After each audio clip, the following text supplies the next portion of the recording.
প্রথম টি-20তে সহজ জয়ের লক্ষ্য পেলেও ব্যাটিং ব্যর্থতায় হেরেছিল বাংলাদেশ অনূর্ধ্ব ১৯ নারী ক্রিকেট দল।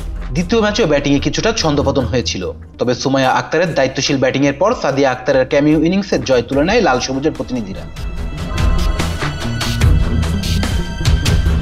কক্সবাজার শুক্রবার পাকিস্তান অনূর্ধ্ব ১৯ নারী ক্রিকেট দলকে ৩ উইকেটের ব্যবধানে হারিয়ে সিরিজে সমতায় ফিরল স্বাগতিক বাংলাদেশ। রামতারায় নেমে ৭ উইকেট হারিয়ে ৬ বল হাতে রেখেই ৮১ রানের লক্ষ্যে পৌঁছে যায় বাংলাদেশের মেয়েরা। পাকিস্তানের লক্ষ্যে ব্যাট করতে নেমে দলীয় ৪ রানেই প্রথম উইকেট হারিয়েছে বাংলাদেশ। ৮ বলে ২ রান করে রোজিনা আকরামের বলে বোল্ড হন অধিনায়ক অরিত্রী মণ্ডল।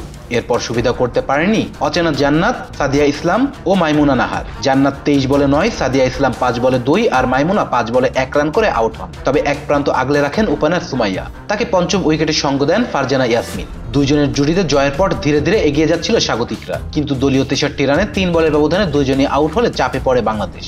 ৩৮ বলে ১-৪ মারে ৩২ রান করে আউট হন সুমাইয়া। ১৯ বলে ১০ রান করেন ফারজানা। চাপে পড়া দলের হাল ধরেন সাদিয়া আক্তার। ২ বাউন্ডারিতে সহজ করেন জয়ের রাস্তা। শেষ পর্যন্ত ১০ বলে ১৩ রানের ইনিংসে ১ ওভার বাকি থাকতেই দলকে জিতিয়ে মাঠ ছাড়েন তিনি। পাকিস্তানের হয়ে ২টি করে উইকেট নেন মিমুনা খালিদ ও আলিসা মুখতিয়ার। এর আগে টস জিতে ব্যাট করতে নেমে টাইগার্স বোলারদের তোপে নির্ধারিত ২০ ওভারে ৭ উইকেটে মাত্র ৮০ রান থেমে যায় পাকিস্তানের ইনিংস। ২৪ বলে দলের হয়ে সর্বোচ্চ ২৮ রানের ইনিংস খেলেন কোমাল খান। এছাড়াও জুফিশান আয়াজ ১৭ আর ফারহানা ১৫ রান করেন। বাংলাদেশের পক্ষে ১৭ রানের খরচে সর্বোচ্চ ৪টি উইকেট নেন হাবিবা ইসলাম পিঙ্কি।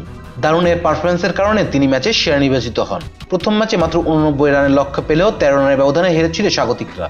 ৫ ম্যাচ সিরিজের প্রথম ২ লড়াই শেষে ১-১ সমতায় ২ দল। সিরিজের বাকি ৩ ম্যাচ কক্সবাজারে অনুষ্ঠিত হবে আগামী ৭, ১০ ও ১২ December. Rezan Islam, B sports.